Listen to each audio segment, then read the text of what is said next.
بسم اللہ الرحمن الرحیم۔ صحیفہ سجادیہ کی 14ویں دعا۔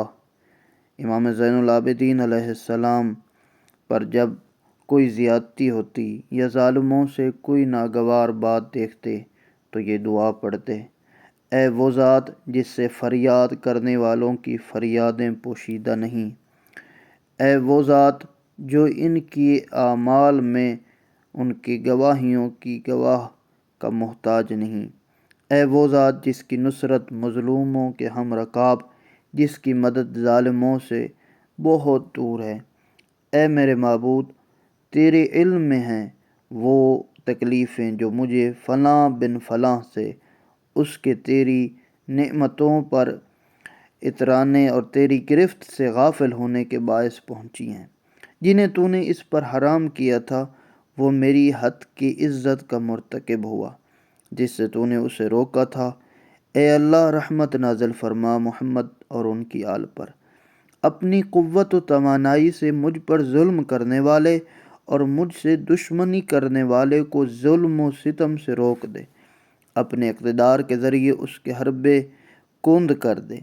اسے اپنے ہی کاموں میں الجھائے رکھ جس سے وہ دشمنی رہے، اس کے مقابلے میں اسے بے دست و پا کر دے۔ اے معبود، رحمت نازل فرما محمد اور ان کی آل پر، اور اسے مجھ پر ظلم کرنے کی کھلی چھٹی نہ دے۔ اس کے مقابلے میں اچھے اسلوب سے میری مدد فرما۔ اس کے برے کاموں میں جیسے کاموں سے مجھے محفوظ رکھ۔ اس کی حالت ایسی حالت نہ ہونے دے۔ اے اللہ، محمد اور ان کی آل پر رحمت نازل فرما۔ اس کے مقابلے میں ایسی بر وقت مدد فرما جو میرے غصے کو ٹھنڈا کر دے، میرے غیظ و غضب کا بدلہ چکائے۔ اے اللہ، رحمت نازل فرما محمد اور ان کی آل پر۔ اس کے ظلم و ستم کے بدلے میں اپنی معافی اور اس کی بدسلوکی کے بدلے میں اپنی رحمت نازل فرما، کیونکہ ہر ناگوار چیز تیری ناراضی کے مقابلے میں کچھ نہیں ہے۔ اے اللہ، جس طرح ظلم سہنا تو نے میری نظروں میں ناپسند کیا ہے، یوں ہی ظلم کرنے سے بھی مجھے بچائے رکھ۔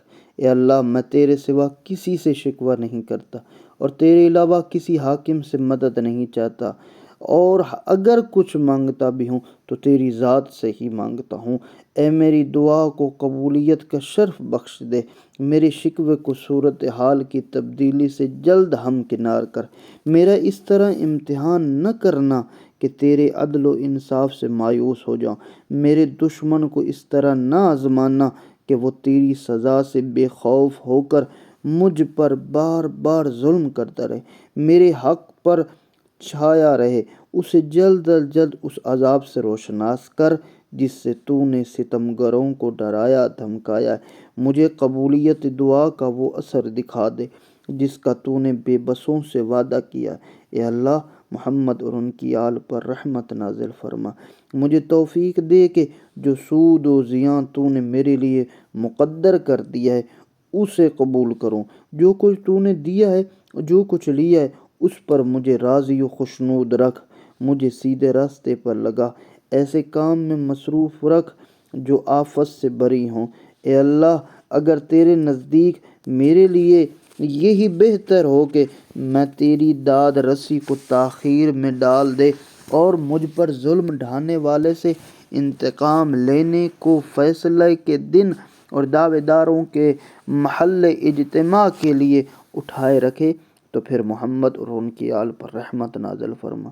اپنی جانب سے نیت کی سچائی اور صبر کی پائیداری سے میری مدد فرما، اور بری خواہش اور حریصوں کی بے صبری سے بچائے رکھ۔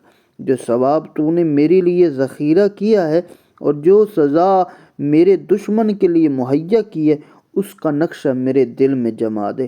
اسے اپنے فیصلہ قضاء و قدر پر راضی رہنے کا ذریعہ، اپنی پسندیدہ چیزوں پر اطمینان کا سبب قرار دے۔